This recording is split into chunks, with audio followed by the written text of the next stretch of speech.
Well, hello. Hello, everyone, and welcome to this very special Creative Bath Inspires event.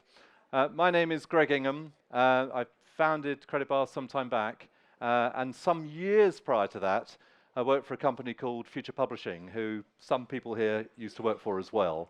A company which is founded by the most extraordinarily influential, talented, successful, God, we all hate him, don't we? We don't at all. Amazing man called Chris Anderson. He's a believer in radical generosity.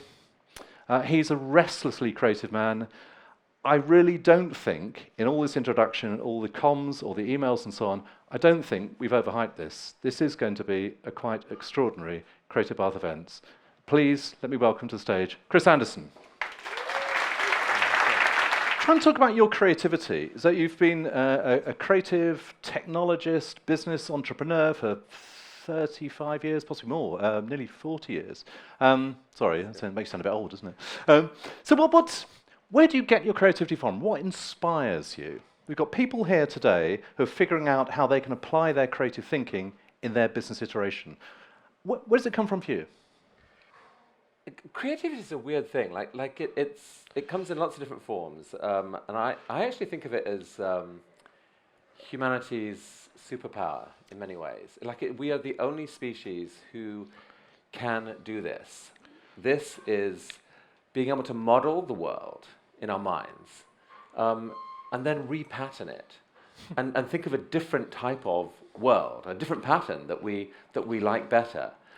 And there's lots of actually different forms of it or names for it, from invention to design to imagination to entrepreneurship. It's what entrepreneurs do. But it's amazing that we can do that. That you can shuffle the pieces and go, wait a sec, I like that picture better. I like that, and then you can talk to other people and say, hey, look at that picture. That is better than the picture you've got right now. Let's do that. And this is how change happens. This is how humans come together and make the future a bit different. So I think for me it's like I've always been obsessed with the future. Hence the name of the company. Hence the name of the company. Great name. It was called. I was amazed that name was available. I was the kid who was excited about Christmas from October onwards, and by 2:00 on Christmas Day was crying because it was another 365 day. That was where I've always sort of lived. And that means that if you can imagine a possibility, you can get really excited about it. And so, yeah, I'll often lie awake at night and just mixing pieces. What if? And, it's what people are thinking, and it's what technology can do, and whatever. And just occasionally, something happens exciting. You go, wait a sec, click, click, click. That works. That's going to be amazing. And then, so for me, it's that obsession.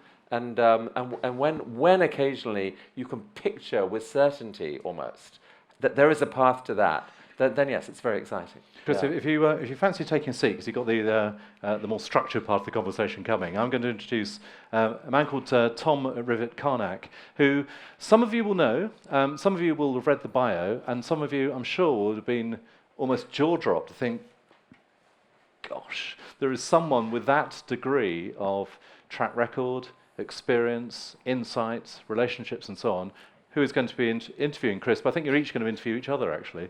He's worked for an advisor for the United Nations Climate Convention and worked specifically on the strategy underpinning the Paris Agreement in 2015, also for the Clinton Global Initiative, and for a company called Dyson, now a major international player. Tom, if you'd like to come to the stage, please, and I'll vacate. Thank you. Thank you. Thanks, Greg. Thank you. Cheers, Tom. Thank you. It's all yours. It was a strange combination of very out of date and peculiarly insightful. I'm not quite sure how you discovered it.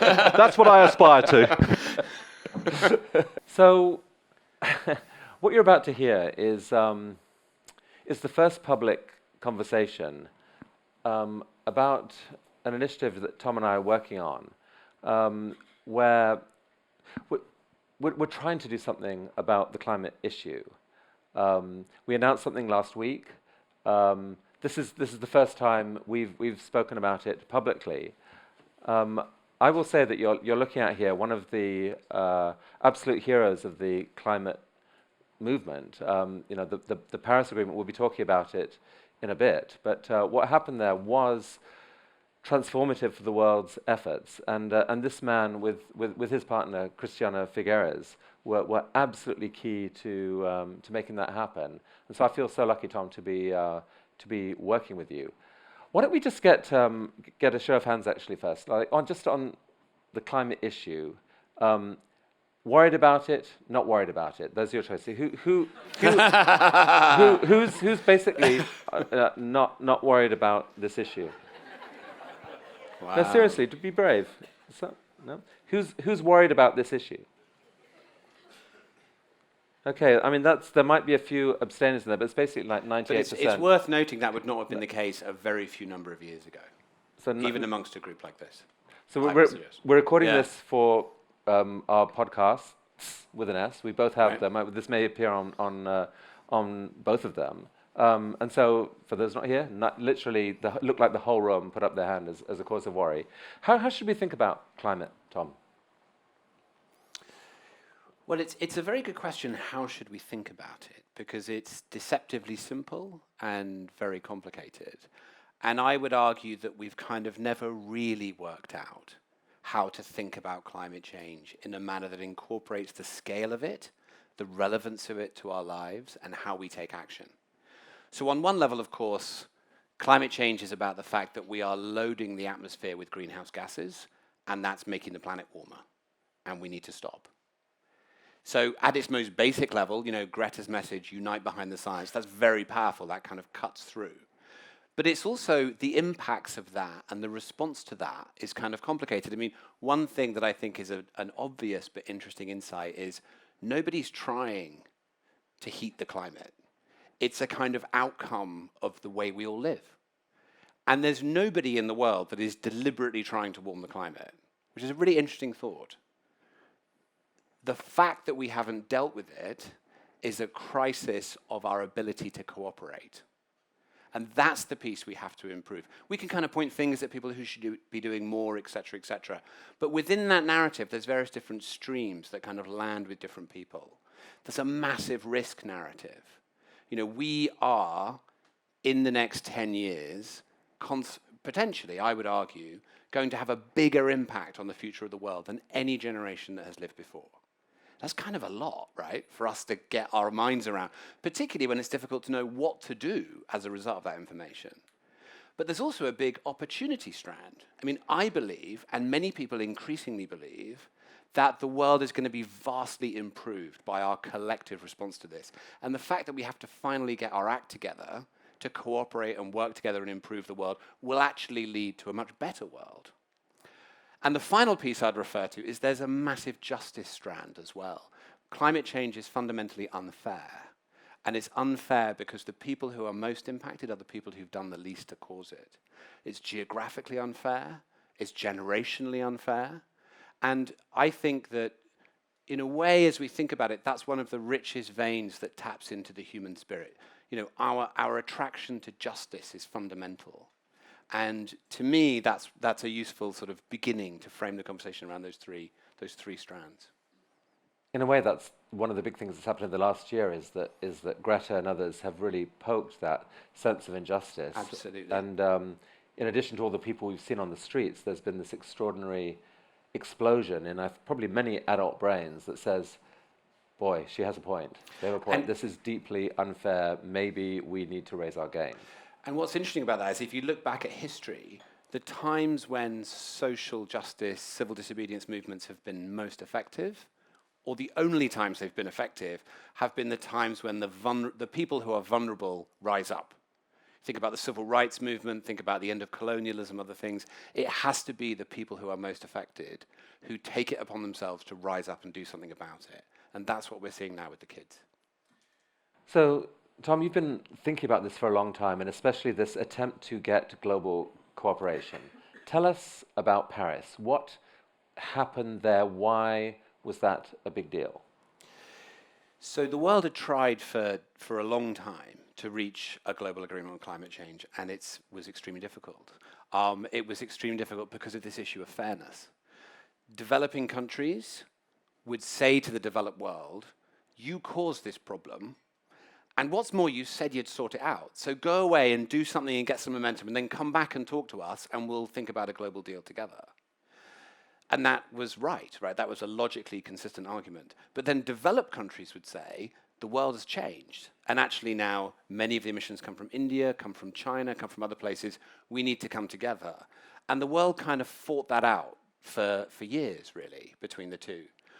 What happened in Paris was that the risk got too great, and we flipped the way the agreement was structured.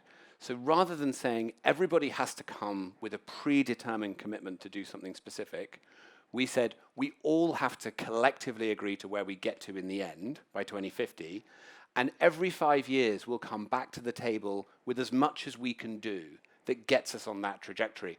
So it tried to flip it from a narrative of shared blame to a narrative of opportunity. The good element of that meant that an agreement was possible. The bad side was, how do we know it's enough, right? That mechanism has to work, whereby countries come back every 5 years and get more and more ambitious, or the whole thing collapses. And the first test of that is next year. So viewed one way, an analog would be, you have two people who are in violent disagreement. They can't get to an agreement. And instead of getting to an agreement, what they agree to do is they just agree to go on a journey together. Okay, we can't agree, but let's at least agree to go to therapy every week together. Right, That's the sort of... Or you would say, I really want to be healthy in a certain amount of time, and I've just got this target for the next month, and then I'll make another target for the next month. I mean, the process of getting there, I just remember at the time that there was a lot of pessimism going in that anything could come out of that agreement. And you were right in the heart of it. It was extraordinarily intense. You told me a story earlier today that shocked me. That is just like tell us that story as a flavor of how high the stakes were there.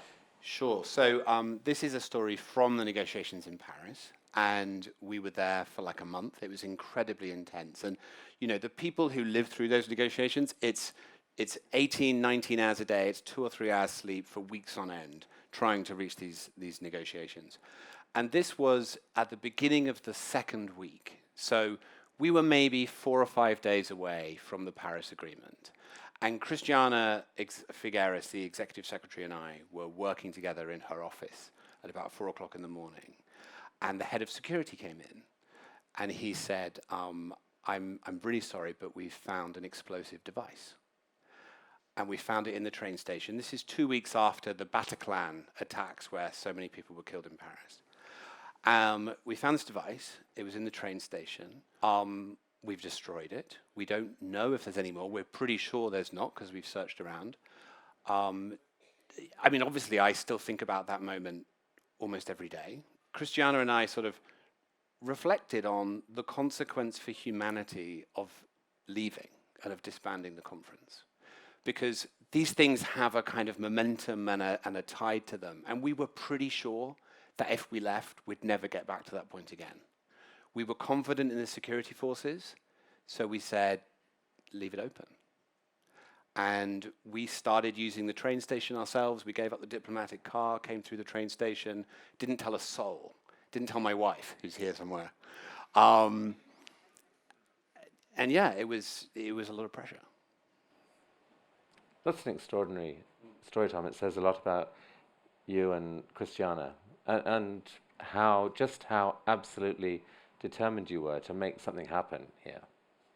So, wow. And I don't think that story has been widely known. I guess you got a book coming. It might be in that. We have a book. It's in the book. So that was its trial run in public. So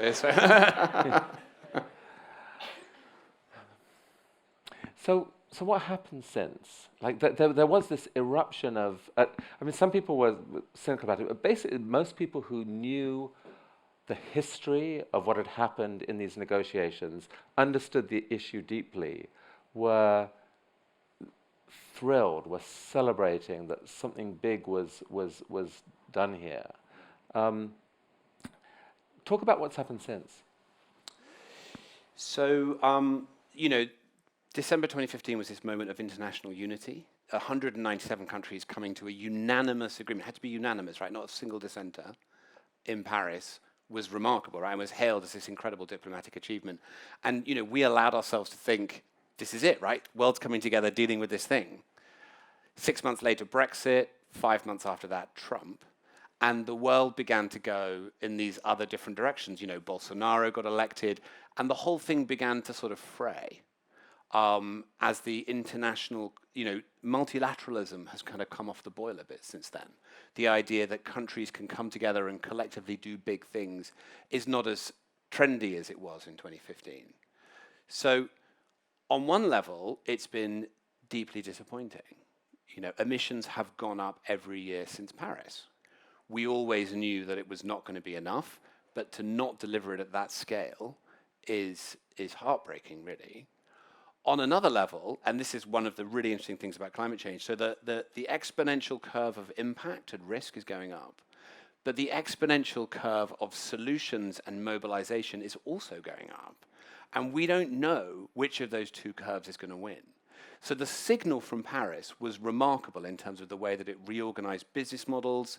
Economies were reorganized around it. The cost of wind and solar is now lower than fossil fuels in most economies around the world. Electric vehicles are doubling every 2 years. There are these hopeful trends in the real economy, but we're still not getting on top of it and doing enough.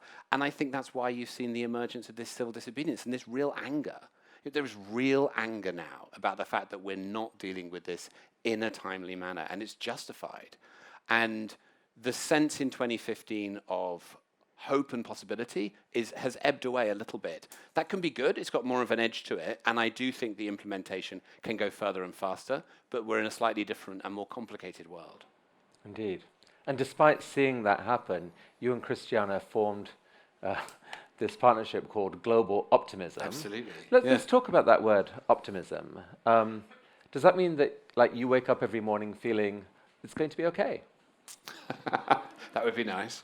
So I think one of the most interesting things about optimism is it's most relevant when the outlook is the darkest. Like if you look back at history, you find moments where optimism was held like a torch in the dark as this strategy for improving the future. Fight them on the beaches, I have a dream. This isn't like a soft, acquiescence to, it'll probably be fine. It's like optimism is a strategy to drive ambition and to drive dedication towards something more positive. And we saw that in Paris, right? We learned on the road to Paris that if you believe something is possible and you can infect lots of people with that idea, then you can create a positive momentum towards something more hopeful. So I do feel optimistic in general, in humanity, in our ability to deal with this in a timely fashion. But I also think that optimism is our most effective strategy to deal with. Right. That's powerful to me. It's not to think of optimism as a feeling, but as a stance. Yeah. It's like it's a way to do stuff. Yeah. Craig Venter once said on the TED stage, he didn't know whether the optimists or the pessimists were right. He knew that it was only the optimists who got anything done. Right. Yeah. And I mean, you need to at least believe that there is a possibility. You don't need to believe that it's likely or that it will happen necessarily. You need to believe that there is a pathway there. Yeah. And you take the stance, to be optimistic is just to take the stance, what better thing do we have to do than to roll up our sleeves and try and tackle this? And this is a tremendous privilege, right? We allow ourselves to feel powerless in the face of the scale of this problem. But future generations will look at this moment and think, my God, they lived at the fulcrum of these different futures. And they just kind of sat around saying, well, it's all a bit too big and we can't do anything about it. It's ridiculous, right? We all have much more power than we realize in our lives, in our communities to do stuff. And we may as well get on with it. We're not if it's not now, when's it going to be? It's a very interesting psychological question of what is it that creates the most willingness to act? Yeah. It feels like anger actually does play an important part of it. Anger and fear are important. That we evolved them for a reason. They are our defense mechanism to say, look out, human, you need to act and you need to act urgently. Yeah. But if that's the only thing you feel, you fall into despair and kind of cower as if you were dead and nothing happens. So somehow we have to pull together real real anger, real urgency, and yes, no, come on, Yeah. let's do this. There actually is a way out here, Yeah. maybe, if we persuade each other to do the right things. Talk a bit more, Tom, just about the emissions pictures. You said that they're relentlessly rising, but it's a complex picture. They're not rising in every country. Talk about just the global drivers that are right now are driving those emissions up as it stands. Sure. So, I mean, emissions are a factor of economic activity of a certain type. So if you do stuff, you'll have emissions. Obviously, the economic trends over the last decades have been that we have outsourced much of our making of stuff to other countries. And largely as a result of that, but not exclusively, but largely, what we've seen is a drop of emissions in developed countries and a significant rising of emissions in manufacturing countries, China, India, not only them, Latin America and elsewhere. So we're now in this sort of situation where we have to collaborate with those countries to figure out how we can come to some global arrangement, because they also, want to develop, and that's something that we should applaud. The fact that they want to pull millions of people out of poverty and live a better life. And that requires sometimes combusting emissions for energy generation, although these days renewable energy is generally cheaper, cutting down trees, which is generally a bad idea anyway, mobile emission sources, and a range of other types of activities. So there's a couple of things going on. One is that what you're saying, that Western countries, developed countries, have outsourced a lot of the manufacturing, so that they have increasingly sort of creative economies which are fundamentally able to dematerialize faster. And the other key piece is just that there's a different history involved. Like if you looked at emissions per capita, the global spread is astonishing. I mean, I'm not sure what the exact numbers are, but very roughly speaking, up to 20 times more in the West than in some developing countries. And if you look historically, it's even more. So that's a fundamental injustice. So somehow the world has to. So it's literally ridiculous to expect that the country with say 2 or 3 or 4 tons of emissions per person should cut emissions when you've got this other country with 25 tons per person. I think roughly speaking in the West, each of us is responsible for at least falling microphones. Is responsible for 25 plus tons of emissions, of CO2 equivalent emissions. I mean, that's an amazing. So yes, that 25 has to come down. We shouldn't be that surprised that the 2 or 3 or 4 tons per capita continues to rise a bit. I mean, at some point we want a world where people are basically have there's fairness and so there has to be that equalization. So it's a very complicated picture to imagine how collectively we bring the whole number down. Are there options for developing countries just to develop in dramatically different ways than we developed in the West, so that they can actually avoid ever going to the ridiculous levels that we got to? Hugely. And that has to be the way it happens, right? And in a way, many of those countries sort of missed out on the industrial opportunities of industrial development in the last industrial revolution. And, the argument against the idea that poor people need coal in India is the fact that they don't want their children to die by breathing polluted air. It's a much more miserable existence to have that much more polluted environment. And actually, they're going to get trapped in an outmoded model of development incredibly quickly. So what you're saying is true, but at the same time, we've left it so late that we now have this sort of emergency situation. Emissions, to keep us under 1.5 degrees of temperature rise, which is generally regarded as the point at which these really quite alarming natural feedback loops can kick in, is going to require a 7.5% reduction per year. That's huge. Which is huge. That's huge. It's beyond anything that humanity has come together and achieved before. So now we're going to figure out if we're serious about this or not. So basically that path is, over the next 10 years, we have to globally cut emissions in half, which means that in the West, more than half. Yeah. and by 2040 or 2050 at the very latest, we Yeah. need to get to net zero. Absolutely. Net zero means some combination of much lower emissions, but also some sequestration. Yeah. So, Tom, how do we get there?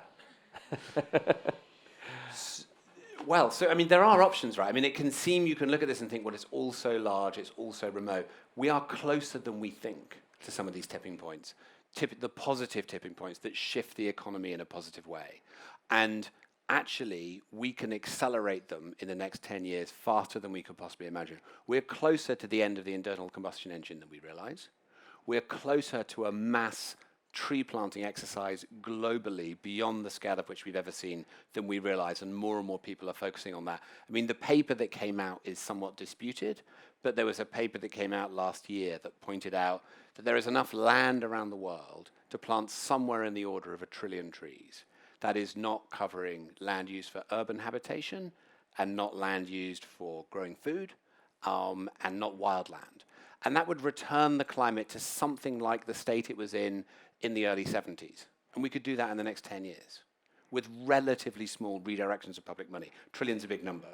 A trillion's a really big, like 1 million is a big number. Imagine 1 million trees. Can you imagine planting 1 million trees? What would that take?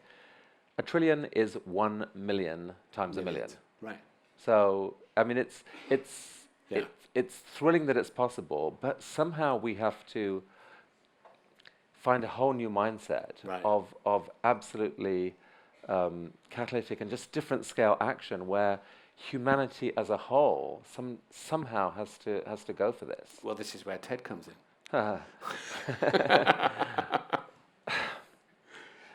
So, I mean,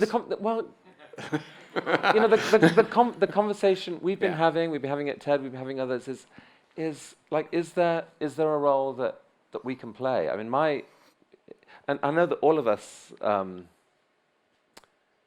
feel, we're certainly worried about it. We all feel powerless, right? Like it's such a big problem. What on earth could you do? And so I mean, my own journey on this was I don't think we can do much, but on the other hand, we do have a platform out there that is you know, regarded as a sort of non-partisan quest for you know, for better thinking and so forth. We have these incredible TEDx organizers all around the world. There's 4,000 communities where there's a group pulling people together, and they want to make a difference in the world. And we have the ability to some extent to convene people, to call people, bring people together and say, you know, let's think about this. And so the sinking horrible thought was, God, we ought to do something with that. That's going to be really hard. But that's where we've ended up, trying to think about it. And so what happened was, while these horrible thoughts were going on, I met a woman, Lindsay Levin, who works with Tom and Christiana with another group called We Mean Business in a coalition called Future Stewards. And we just ended up getting excited about trying to partner and trying to build something here that was a different, in a way, a different kind of response, not intended to displace or compete with anything else that was out there, but to find, arguably what TED sometimes does is to find and amplify good ideas that someone has had and just make them more visible in the world. So we started asking ourselves, could we do that? Could we go out there? There are so many heroic people who have been working in this space for years, sometimes decades. They actually have amazing ideas about what could be done, but some of those ideas don't have that much visibility. So we started to ask ourselves, could we amplify those ideas, and could we bring together some of the different groups that sometimes right now are in silos? Like the politicians have their discussion, business leaders have their discussion, you know, environmental groups have their discussion, the activists have their discussion. There's just not enough connection between them. And so the exciting conversation was, what would happen if you could bring some of these groups together and amplify with you know, imagine many other people around the world coming together, looking and say, come on, please do something good. We're ready to help and to further carry it on. Like, what could that look like? And Tom, you know, what was really exciting in the early discussions is that you gave some examples of how there actually might be these sort of amplifying effects of people elevating each other's ambition in a way that could allow you to dream about something big. So talk about that. Talk about both the trees thing and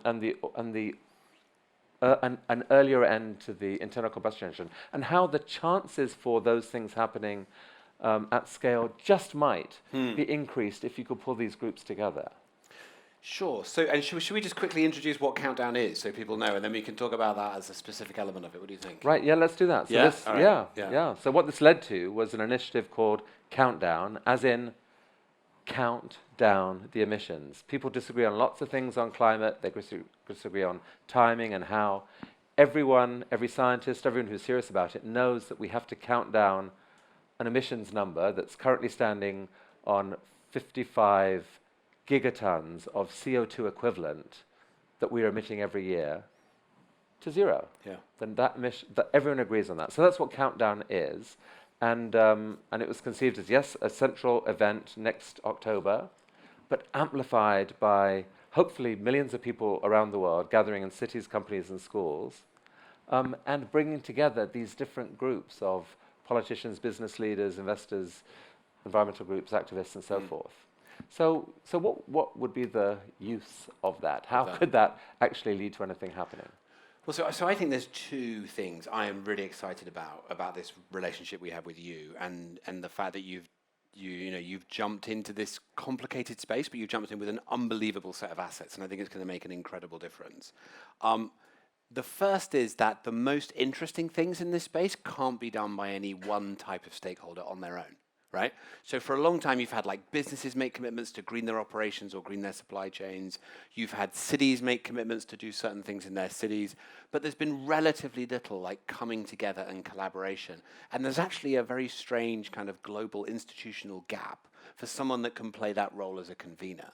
So we started to talk to Chris about the links that they have into all these different stakeholder groups. And we realized, we can't do everything, but could we do a couple of really knockout things that would come out of this process to create Countdown, that would send a signal that we are closing the door on the past and embracing the future in specific ways? So for example, one of the things we're going to do is end the internal combustion engine by 2030, right? That's already happening by the normal processes of economic development, and left to its own device, it'll happen sometime in the early 2040s. Countries are making commitments, et cetera, et cetera. It's already in play, but it can't be the early 2040s, it needs to be the 2030s. So we're establishing a process to engage all the relevant stakeholders in different ways, and we can do it for two reasons. One is the political relationships that we have, and the other is the bottom-up nature of TED and YouTube. So YouTube are a partner in this initiative, and we've been speaking with School Strikers and Greta and a range of others about being involved. Can we get young people to say, we will never buy an internal combustion engine? We think we probably could, right? That would send a massive market signal to the car producers that the past is gone and the future is arriving immediately. Can we also engage 15 of the largest car manufacturers and say, you need to bring your end date forward from 2036, 2037 to 2030 to completely shift your fleet to electric vehicles or zero emissions vehicles? At the same time, can we engage investors controlling $20 to $30 trillion of assets under management to say, we will either engage with those companies to help them transition, or we're going to pull our capital? We'll also engage with thousands of cities to say, can you create a zero emissions zone inside your city by a certain day that sends another signal to that? Likewise to regions that set very significant regional policy and air quality policy. And then finally, through work we're doing with the national government here in the UK, who are hosting the climate negotiations, work with the G20 to actually bring a significant number of them forward. If you can do that and wrap that up in a package, it's not the only thing we need to do, but we really think that we would have a shot through this program of coming out of that progress saying, that's done. The internal combustion engine is done inside 10 years. Now, if we can do that, then we've come together as a society to do a massive thing. And that's what we're lacking at the moment, is the idea that we can do big things together. And that's really exciting. That's going to be a great world to live in. Don't you want to be part of the generation that does that? That ends the internal combustion engine, that plants 1 trillion trees, that changes the world in that way? Let's do it. You can see why I like working with this man so much. I mean, it's incredible. He said, we are going to end it. I think we're going to do our damnedest to try and do that. And it's a daunting thing. But one thing that's really exciting is that the process of getting there actually makes a much better world, like cooler cities. Because you're talking, as part of the sort of massive shift to electrified transport, you're talking about bringing in all kinds of new models. It's not just going to be everyone driving in an electric car. Some of them, they'll start to drive themselves. You'll have a massive explosion of sort of ride-sharing services that hopefully are done Public in transport models, all sorts of, yeah. And so you could picture soon cities being much less dependent on the sort of noisy, stinky, dangerous cars sweeping through all the time to just much better systems where there's a lot more walking, there's a lot more cycling, there's smart electric transport in there, and it's this, sometimes climate is framed as this. Come on, humanity, let's find the strength to sacrifice for a sort of compromised, mediocre future, let go of our toys and our, the things we like to play with because we need to do it for our kids and, for the planet. It's actually not that. The same innovations that will solve the problem will end up building a much cooler future and also a greener planet. Talk about overall in this initiative, Countdown, we're looking at 5 big areas. Power, transport, food, the built environment, and all of which are huge contributions to emissions. And by radical action in those, we can hopefully reduce emissions. That's still not going to be enough. We need to also start sequestering.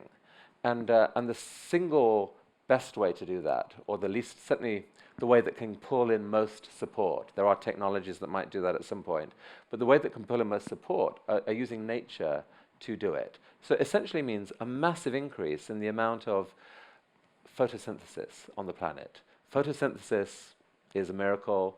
Photosynthesis loves carbon dioxide.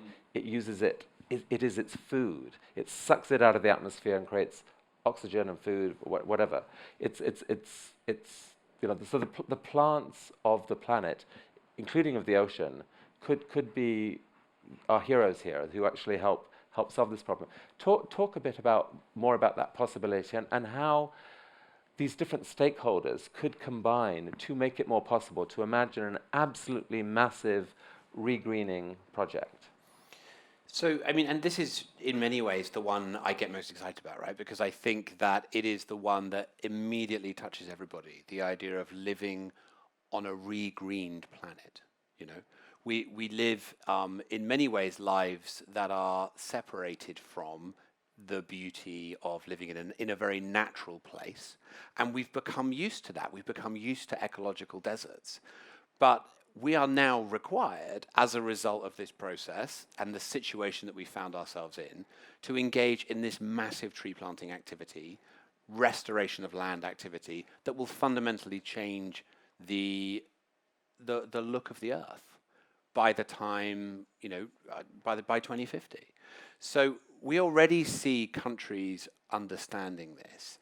There are outliers, like Brazil, under the current administration, but the vast majority, and I just came back from the climate negotiations the day before yesterday, the vast majority of countries in Madrid negotiating this week understand that they need to double down on land restoration in a really big way, and that there needs to be financial mechanisms to do that.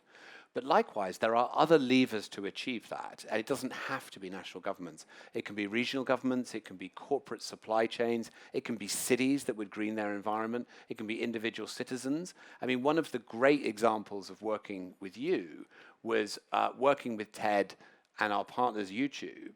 There was a discussion about how the YouTube platform could be used to accelerate massive tree planting in rapid time.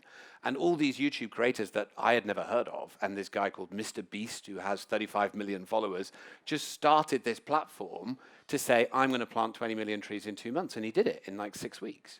there's a human scale engagement that's incredibly empowering and exciting that I think through this partnership and through this mass citizen engagement process that we'll engage in through TED will be transformative. I mean, 1 trillion trees, I think, more than restores everything that's been lost through deforestation in the last 20, 30 years. It's about half the trees cut down since the dawn of agriculture. So think about that. I mean, that's that. And the amazing thing is that there is room on it for the planet. That urbanization, even though population's continuing to grow, probably grow to 10 billion or maybe a bit more, but because of the process of urbanization globally, humans' actual footprint on the planet is somewhat shrinking. I mean, there's actually land is becoming available that was used as sort of low-grade agricultural land or whatever. It's becoming available. Yeah. So this actually is a real possibility, and there's actually a lot that could happen in the ocean as well. There's possibilities for like kelp. You could have giant kelp forests that they're reasonably cost-effective to seed, and they can absorb a huge amount of carbon as well. So I mean, I hope that the hope, I guess, Tom, is that everyone raises everyone else's game. Yeah. That governments start to compete with each other about how many trees that they can plant. Yeah. And that citizens get in on the act, and maybe you could imagine really new creative ideas for people's lawns. Lawns right now are they're green, but they're not as green as they could be. They don't absorb that much carbon. There's a possible rewilding movement that you could imagine where people. I actually would rather have like a little mini rainforest of sorts in my garden. Thank you very much, and feel proud about biodiversity in it. Exactly. So there's at every scale on this chain, you can imagine exciting things happen. Well, why don't you talk about 10-10-2020 as a moment for that? Right. So we're planning this event in Bergen, Norway, where 1,000 of hopefully the big decision makers will come, along with storytellers. We've got support from a pretty interesting group of names from Hollywood and the YouTubers and so forth. So an odd mix of people in Bergen, Norway, but amplified by people all around the world, and I hope here in Bath as well. We have a partnership with at least two organizations of city mayors, with C40 and the Global Covenant of Mayors. There are a lot of mayors who really want things to happen in their cities that they can be proud of. They need political support. They need to see signs that citizens will come out. So we're encouraging our TEDx organizers to connect with those mayors and then to plan for giant event in their city to be part of this movement, to prepare in the months leading up to it what stories and things can be worked on, stories that can be shared with the world of, we did this here, it was inspiring, it actually worked, this is how we did it. To have that sharing of knowledge, all leading up to this day, which is the final day of the conference, October 10th, 10-10-2020, which we would love to feel as like this giant day when the world comes together and just decides to act on climate. It's, so I mean, a discussion I would love to have with people here is, I know so many people here are passionate about this issue. There's already so many great initiatives happening here. We would love to figure out how to connect you to that day. And there's another specific way to connect to the day, which is around what companies do. We should probably talk about this, because a lot of individuals feel powerless about what they can do. Everyone's trying to do their bit on it's composting, on using less plastic straws, or whatever the story is. But there's a key piece of power that you have, which arguably is underused right now, which is your power as a company employee.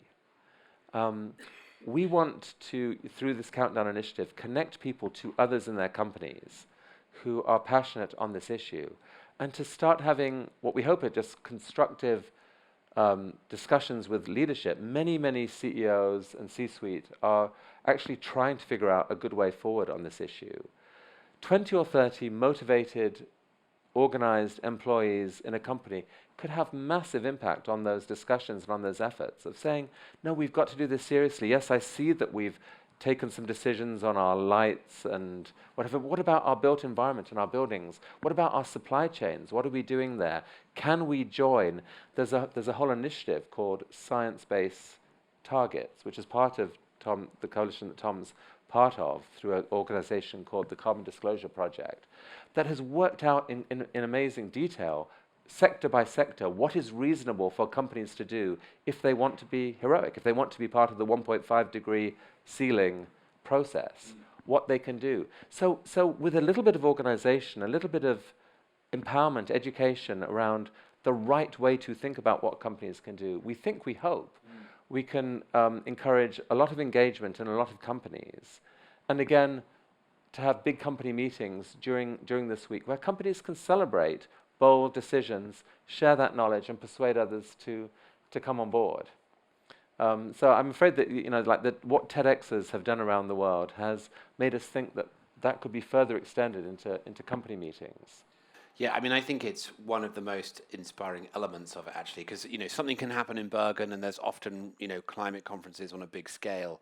But the fact that this can be driven into local communities, we talked with the mayor of London. He said, well, every school in London should do one of these. And, they might show a little bit of what happened in Bergen. And then after that, the kids could give little TED Talks about what they can do on climate. This is the level at which we need to make this as everyday as other parts of our lives, right? It needs to become an everyday thing that gets baked into the background of what we do and doesn't become something that we're afraid of or necessarily that we're inspired by, but is just part of life. And that's how it will become meaningful and embedded.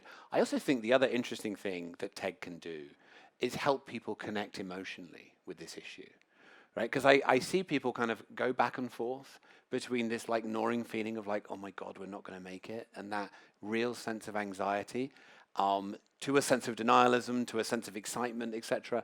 And it's very difficult to be emotionally healthy in the face of this.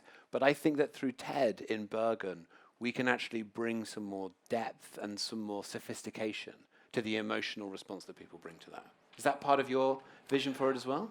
I mean, it is, and and some of that can come from, I don't know, some inspiring speaker giving us some language and framing for it. I think most of it will come actually just from people teaming up and doing something. I think the feeling powerless is horrible, and if you're just in the role of having to decide whether to be depressed or a little bit excited about the day's news, that's hard. But if you're in the trenches, if you're actually, you know what, okay, I figured out what I can do. There's a group of us here. We're going to do this, and we're going to know that if we're successful, we can actually share that knowledge with others. I hope that shifts things. I mean, Tom, I'm conscious, in this whole discussion about there's probably people here thinking, who the hell do these guys think they are? This is absurd. This is sounding ridiculously grandiose or whatever. And I worry about that because part of me thinks it is absurd and that we should just shut up and go away. But part of me thinks that because of the scale of this issue, the only way you can kind of talk seriously about something moving is to aim big and to try to change everyone's ambition level. It's not like what Christiana and what you did at Paris that was so magical was to challenge people's assumptions that something was impossible. Christiana's famous quote is what? That impossible is not a fact. It's an attitude. It's an attitude. And so what that meant was that if you could say to someone, the people who you think won't come along for the ride, you might be wrong about. Their attitude is actually shifting. I've spoken to them. They're changing. Now you change your mindset and you start thinking bigger, please, because we need you to. That becomes infectious. And so I kind of apologize almost for some of the language of this. And yet I don't apologize because it seems to me it actually is the only way to do this, is to say, it's so exciting, Tom, to hear you say to me that a politician you've spoken to got excited by the fact that a bunch of YouTubers and a bunch of TEDxers and a bunch of others were involved, that helped change how they were thinking. I mean, talk about how this thing links in with the COP event. So COP is what? It's the convening of parties, or It's the Conference of the Conference of the Parties Parties. who are members of the United Nations Framework Convention on Climate Change. Yeah, yeah. It's the key meeting. It's that the key happens. meeting at which countries come together. And next year's a particularly big meeting. It's in Glasgow, and the UK is in charge. I mean, whichever party comes out of the election in a couple of days will be in charge of trying to get countries together to reach this big agreement. And they're actually doing great. You know, they are flying in a way kind of under the radar. They're extremely well organized. They have a great strategy of what they want to deliver, and I think they're going to be incredibly successful, which is the good news. I also think that they're aware they can't do everything. So we're going to partner with them to deliver this TED so we can take a big piece of the political game and deliver it in Bergen. The climate negotiations, the media points to them and says, these things need to sort the world out. But in a way, you know, the climate agreement came out of 2015, and now the big outcome, there's some things that need to be negotiated, but the really big game is the level of ambition.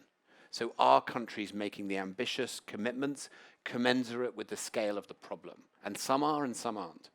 But really what it's about is not what countries are doing, it's are we stopping putting emissions into the atmosphere? And that's as much about business, it's about citizens, it's about investors, it's about all these other different entities coming together. So what the governments are excited about is that TED can have a different kind of conversation. The UK government can't phone up Elon Musk and persuade him to do something significant, but Chris can.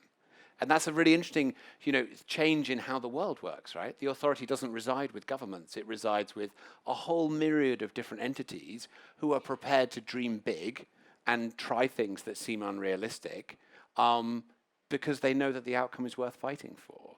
I mean, I know that this sounds big and potentially unlikely, but you have no idea the level of skepticism we faced when we went into the United Nations and said, we're going to deliver a global, universal, ambitious agreement with everybody participating, and we're going to do it in 2 years. I mean, people thought it was ridiculous. But actually, you get a little bit of spark, you get a little bit of excitement, that builds a bit more belief, and people realize we have to do it. Yes, it seems like a long shot, but this is our chance. So what do we want to do? Do we want to sit back and feel morose, or do we want to have a go? And once we have a go, then things start moving, and then there's no end to what we can achieve. So I guess our invitation to anyone here listening to this is to join the countdown. So there's a website now up at countdown.ted.com. You can sign up. In the next couple of months, we'll try and connect you with others in Bath or in your company, and there's a bunch of sort of material about some of the causes of emissions and all the rest of it that is coming online. And we'd love, like 10-10-2020 is an event to which everyone in the world is invited, and there's a scenario where we have some very exciting news to report there, and we would love as many people as possible to be part of it. Maybe we should invite some questions. I have no idea what the clock says, but it feels like we've been talking a long time, and I see lots of curious faces here. So we've got two mics, we're going to go straight from alternate mics. So hold, if you're not where the mic is, keep holding your hand up, and someone will get the mic to you. So let's start here. Oh. Thank you very much. It's really inspiring to hear what you guys are doing, and I think it's going to be a really exciting opportunity for lots of different people to come together and create something new. My big question is, how can you use your influence, creative genius, the networks that you have, to address one of the biggest concerns I have, which is getting the US to sign back to the climate agreement? Is there some way that we can actually influence that change? Because I think that could make maybe the biggest difference in the political scene. We need Trump to lose. There's a few answers to that. In the end of the day, we need Trump to lose. And so we need a credible Democrat, and that is the biggest climate event of 2020, is the US presidential election, no question. That's the top line answer. The two answers underneath it is, number one, the US continues to meet its commitments under Obama, even now. The underlying activities, economic change of the US mean that their emissions are coming down in line with their previous commitment or faster. Now, that won't go on forever because it doesn't affect future planned investments, but the closure of coal, et cetera, they're actually doing pretty well. So that's kind of important to remember.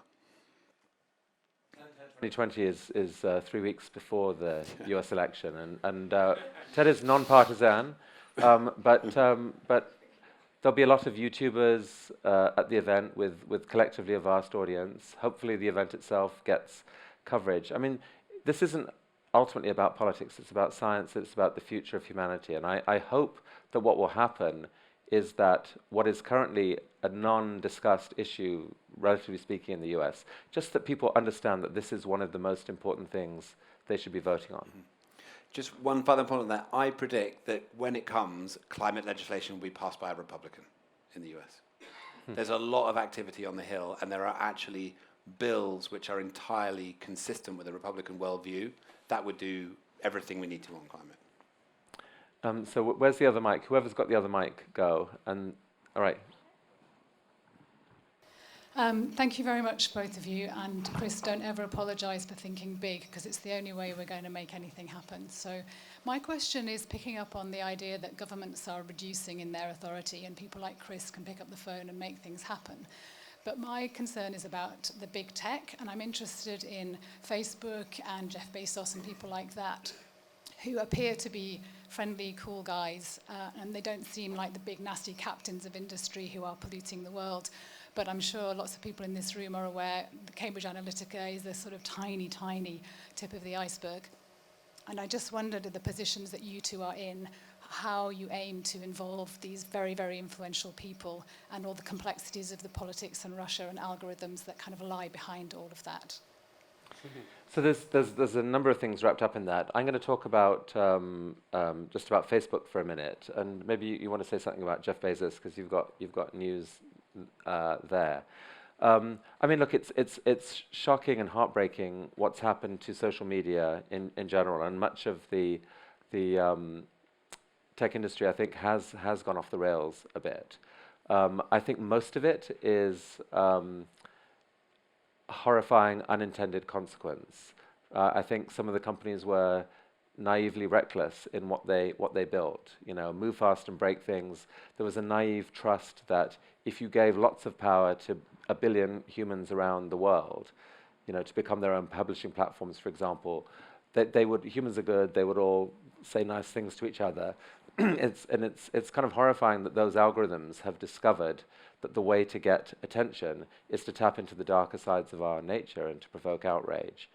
I hope it's a fixable problem, and I know for a fact that there are hundreds and hundreds of people in Facebook and the other companies who are heartbroken about what's happened and are trying to fix it. They have invested a huge amount of money in fact-checking. Some of the worst problems that happened last time round with the likes of Cambridge Analytica won't happen again, but there's a lot there, and certainly, like, after climate, it's something that I hope that TED will pay a bit of attention to. I think there are many people in the Valley who really want to sort this problem out, and they must. It's critical. At our last TED, the most riveting talk we've almost ever had was the opening talk. Actually, was given by Carol Cadwallader, talking about the crimes that had been committed on Facebook's platform, and she completely energized the room, and I think helped change that debate. And there's more of that that's needed. I think though, long term, it actually is fixable. We cannot let technology, which is fundamentally the creating of the tools that humanity needs to connect and build possibility, we cannot let it be co-opted by something as terrible as a broken algorithm that just stirs up hatred. So just very specifically on Jeff, so we were approached by them a while ago to partner on an initiative on climate that they were producing. And they've kind of not really been anywhere on climate for most of their history. And so we spent time with Jeff and with the team discussing what they wanted to do and kind of like checking it out from our perspective. And they really convinced us that they're serious. So I know that your question is more broadly around the structure of that type of person in society, but in terms of Amazon, I think you're actually going to see them pretty quickly becoming very significant leaders in this. in terms of their own emissions, in terms of the way they pressure the millions of companies that supply to them, in terms of the way they engage consumers. There's a lot of other potential issues with the size and scale of Amazon, etc. But we're convinced, for now at least, that they're really serious and they're going to move fast. Yeah. Whoever's got the mic. Thank you. And hold up your hands here for the other mic. Go ahead. Yeah, thank you. There's no doubt we all support your ambition, no doubt at all. We've heard this week about the answer is just not to dig coal or drill for oil. I think some statistics have been put forward that says that next year they plan to dig more coal and drill more oil.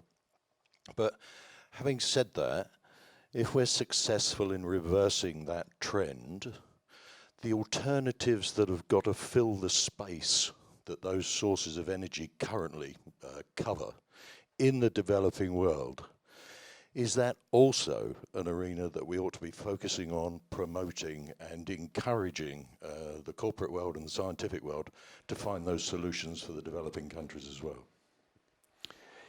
So I mean, I think absolutely, and I think early stage R&D investment by governments. There was a big commitment that came out of Paris. There continues to be more investment. The US is a bit missing in action at the moment, but technology is going to be a major part of this, obviously, and we have much of what we need at good prices that facilitate deployment of capital and investment to scale up way beyond anything we've seen so far. But that doesn't mean that there's not going to be major breakthroughs that will help us in the future. It's a bit difficult for sort of somebody in my position to rely on that, right? You have to say, can we do it with what we have with us today? And the answer is that we could. We have the capital, we have the intelligence, we need to deploy it, and we need to be serious about it politically. The technology will continue to improve and help us, and things like storage, other types of renewable generation will come online as well. I mean, not everyone knows that just how spectacular the fall in solar pricing, for example, is. It's kind of a miracle to me that as this problem has got so scary, that actually the resources to get rid of much of the carbon emitting technology is there and is actually cheaper. Storage still needs to come down to make it a complete solution, but in terms of adding power to a grid, in most parts of the world, solar is by far the cheapest option at this point. So I mean, there's the economic forces are aligning, and there's real potential there for a lot more to happen. There's complicated discussions around should new generation nuclear be part of the mix, and other things could come online in a couple more decades as well that are exciting. But just looking at known renewables, it looks like there's a path to if you believe, especially that storage prices are going to continue to fall, battery storage is going to continue to fall. There's really a pathway to getting to clean energy on the timetable that we need to. Just needs bold action. Who's got this other mic? And someone take the mic that was here. Hold your hand up and get it. Let's go ping, ping, ping, ping. All right, go. So I just want to pick up on your point about Amazon, actually. And I think there's no doubt that maybe they've listened to our Amazon employees for climate justice as well. So that's a really good example of how actually employees can make a difference. Are there any companies that you folks in this initiative wouldn't work with? And what would that criteria be? Yeah, it's a great question. It's a great question. It's a really important question, and because here's the paradox. The paradox is that the people who can do the most to reduce emissions are the greatest offenders currently. So should you exclude all of the greatest offenders from the conversation? You cannot. If you do, we can't fix this. So the question is, how serious are companies about trying to address this? I think you would say, and others in our group would say, that there are definitely companies out there, including fossil fuel companies, who hate the situation they're in. They hate their kids being mad at them every day, and they hate being the sort of scourge of society. They want to find a constructive way forward, and some of them are willing to invest really significantly in other ways forward and to try and find that path. For those companies, I think we should welcome them in, encourage them, cheer them on, just to do everything we can to help them do even more. There are other companies who maybe are trying to talk a good game, but are really not doing that much. You know, we're investing in renewables, but it's 1/20th of our total investment budget. So there's a judgment here about how long do you try and engage constructively and saying, that's not enough, please try and do better. And when is the point when you sort of name and shame and say, actually, mate, you're the problem. And we're going to have a worldwide, we're going to try and persuade as many people not to ever do business with you. And I don't think we know the right strategy there. It's going to be human judgment all the way along. What I do know is that there's no clean and righteous way through this, right? Like one of the things that's really dangerous in the debate is everything getting ground to a halt by someone saying, you know, wait a sec, you're being hypocritical here. I saw you emitting some carbon. I just flew here. I flew here on an airplane from America. I shouldn't be even giving this talk. And so I think somehow we have to embrace a sort of a stance here of let's accept each other's imperfections. For now, let's try and work together constructively, almost embrace the fact that we're all hypocrites in this, but that we are hypocrites fighting hard to make the future a bit better. There are sort of, for me, sort of almost simple, like golden rules that we could all embrace of give back to the planet more than you take from it. Yes, we are taking from the planet. Give back more, much more than you're taking from it. And if we accepted that as a rule among each other, then the fact that someone's doing something a bit wrong isn't the end of the conversation. It's the start of the conversation. Okay, I see that you're doing that for whatever reason. Now what can you do to help solve this problem? So I mean that's kind of how we're thinking of it. But it's a really challenging question, and we will definitely get criticized for some of the people who are at the table, but the reason they're at the table is because they actually could be part of the solution. Hi there. I've been involved in events for an awfully long time, so I recognise the opportunity of 10-10-2020. But how do you get people or persuade people to do something that lasts? No, it's one for you, Tom. I rambled on at length on the last one. I think it's about making it normal. You know, it's about shifting our cultural norms to actually make them in service of trying to create a different world. And I think some of that has kind of emerged, right? I think there are, you know, flying is a great example. It's a specific example, but in Sweden, where Greta comes from, flying has dropped 10% this year. And they have a word which means flight shame. People are not getting on planes anymore, right? Because they feel this sort of sense of social pressure. I think some of that is happening with meat eating in society as well, to a certain degree, right? There are these early signs. I think there's something happening, you know, with a whole range of these different behaviors. As we become more and more aware of what's happening, it's becoming less socially acceptable to exhibit those types of behaviors amongst certain, not everywhere, but with certain people.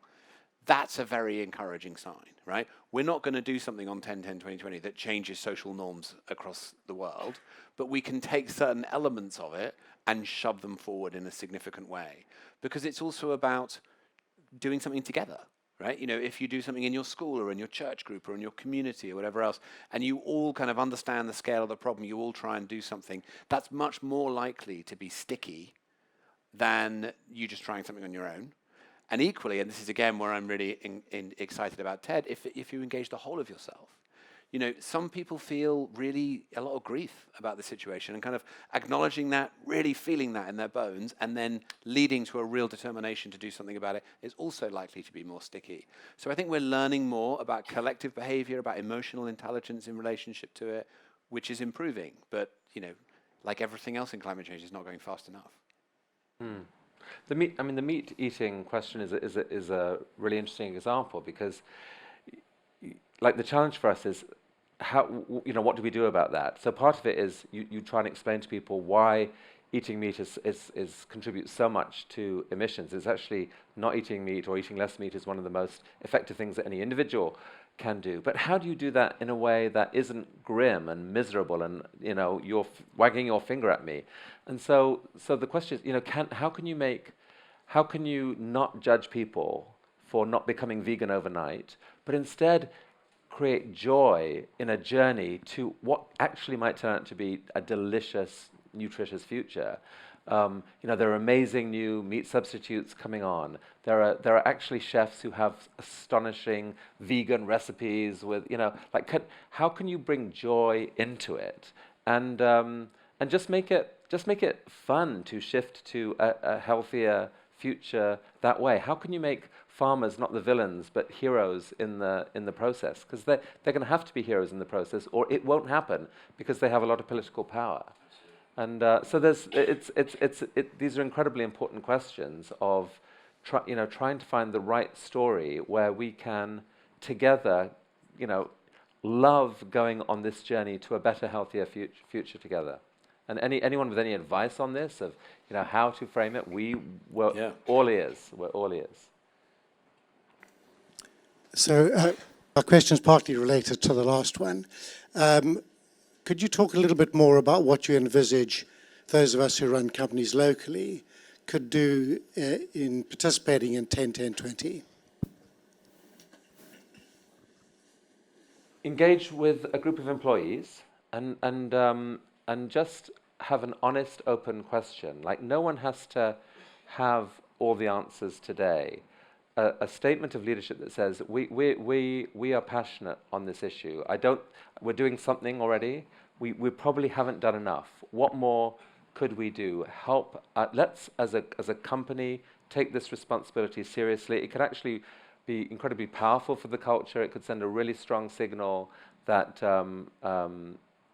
you're a company worth working for, actually, by taking this issue seriously and engage in a process. So ultimately, there's through the Carbon Disclosure Project and other sources, there are things that companies can pay attention to that are quite rich, and it depends on what sort of business you're in, but it's all of the different things. It's the energy you use, the buildings, your facilities you have, your supply chain, and so much more. What we're hoping is that we can share stories of success across companies and connect companies in the sector so that knowledge can spread as well and inspire. So the impact you have, first of all, for one of your employees, if they can contribute to shifting some of what your company does, that is more power than they knew that they had, more influence that they had. If that can then become a story that you share with other companies, that is tripling, quadrupling, your impact. And so that's what we hope will happen. And then all leading to maybe this grand day in October where 10-10 is a Saturday. I think on the Friday before, that may be a day when we encourage companies around the world to have a day where employees are encouraged to bring their kids to work. You have a live stream. You connect with the sort of final sessions of the conference. We can share lists of companies who are in and who want to be part of this future. And it can have a sort of celebratory feel to it. But that's what I'd say. It's developing as we speak. This is newly launched. And any other thoughts you have, I'd love to know. We live in a country which is a little bit obsessed by economic growth, I think, and consuming more every year. And if the economy doesn't grow, it's a terrible thing, and so on. I'm wondering what you think on a more general level. I mean, you touched on this a little bit about meat and actually about flying. It's really interesting. But on a more general level, how much does educating the next generation behind us to consume less and want less and use less come into having an impact on the amount that we damage the planet? I mean, I think it's huge in terms of educating the next generation. I also think about educating ourselves. We're not very good at knowing what's good for us, actually, and most of us aren't terribly happy behind this kind of veneer of consumerism.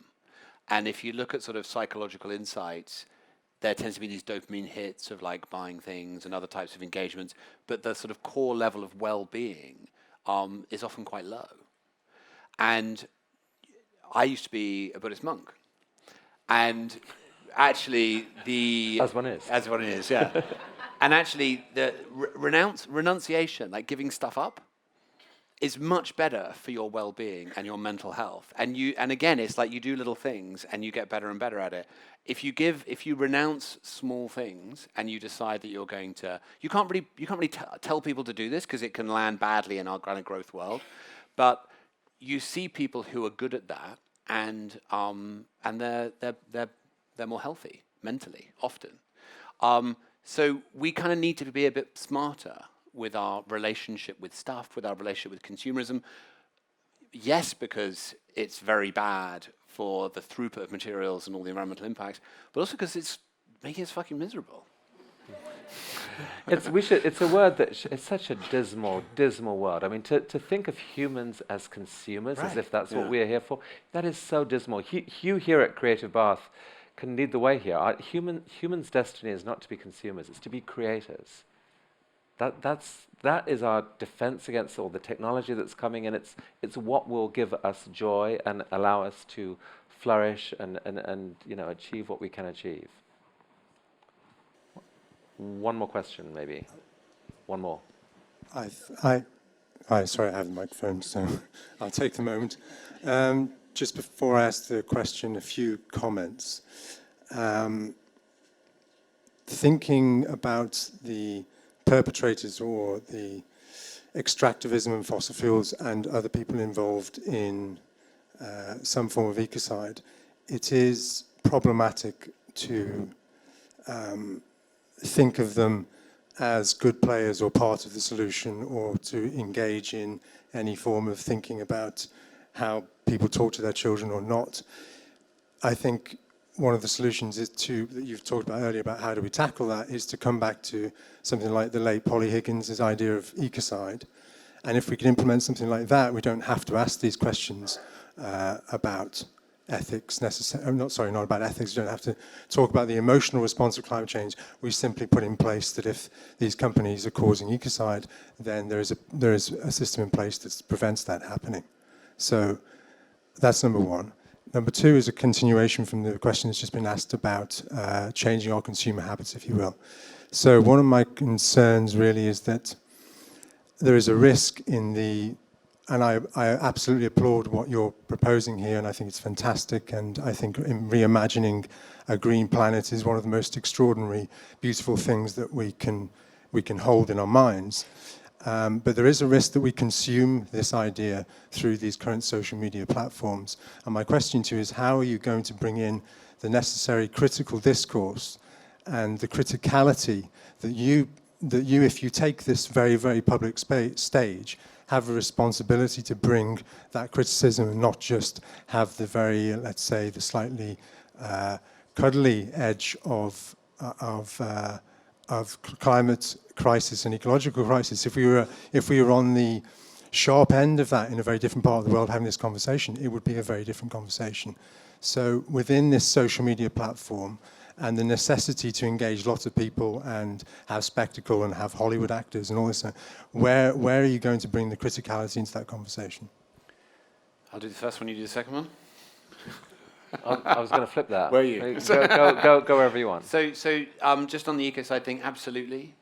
When we were creating the Paris Agreement, we had so many people come and see us and say, this has to be a human rights agreement, or this has to be a that agreement. And what we had to say was, you're right, of course it's a human rights agreement. We'll lose China if we say that, and we can have an agreement without China, or we can keep it specifically on the thing we want to do and try and build a big tent. Polly was a dear friend, and I love the idea, and I think it's amazing. At the moment, the pathway from here to there, due to corporate capture of our legal system and our legislative system, is really hard. It doesn't mean we shouldn't try, but we should also use other levers to try to do that.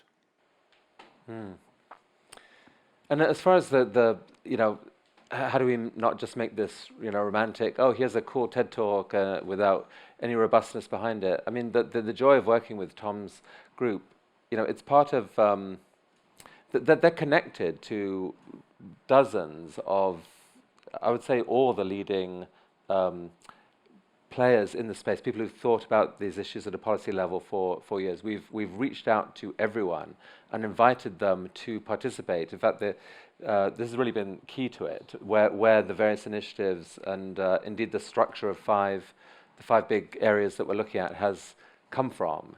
And so yeah, we're absolutely going to take that seriously. We can't put out stuff that is not credible science and has gone through all the tests that you would like. Will we avoid criticism of other kinds? No, we won't. There will be lots of criticisms of people who feel like we've been too soft on some company or other. I don't think there's any right way through that, because it's a judgment as to, are people doing as much as they can? That's a hard judgment to make. But in terms of the actual credibility of the policies and stuff like that, I feel like we're at least talking to the right people. We're certainly determined to open it to the right people. So people like Project Drawdown are a partner, for example. Drawdown have done this very expansive sort of look at the whole scene and tried to calculate what are the interventions that will most move the dial. And they're an important partner, and there are many others. All right, so I think that is time on it. Greg is going to wrap us up here. There's never enough time at all, suddenly if something as complex and as important as this. I'm not going to attempt to sum up all that we've heard. It's too vast, too big, too complicated. But I would say a few things. One is that at the beginning we mentioned that creatives see the world differently. Creatives absolutely do. Technologists transform the world differently. Cultural people can help define that world differently. For all of us to feel, as I feel, as I hope I'll say it again, our marvellous sponsors, Placesports Network feel, to be incredibly proud to have been here to experience this, the incredible insights, the generosity, the ambition, the scale, the articulation, the putting yourself out there, the risk that you are both doing is extraordinary, and we should all feel incredibly proud, but with one huge caveat. We can be proud that we were here to experience this. We can be proud that we can articulate it to our friends. We can be proud to put it on the Creative Bath site or whatever, to record it in whichever way. It doesn't matter an inch, an iota, if we don't, individually, with enlightened pragmatism, change some aspects of what we do, collectively, through our family units, through our social units, and through our businesses, it doesn't matter an inch unless we do something. It's boomerang time. Whether it's 10-10, 2020, it is up to us to absorb what we've heard tonight, reflect on it, and take action. To Tom, to Chris, to you all, thank you ever so much. Thank you. Thank you. Okay, good audience. Thank you. Thank you. It was really fun. Yeah. Thank you. Thank you.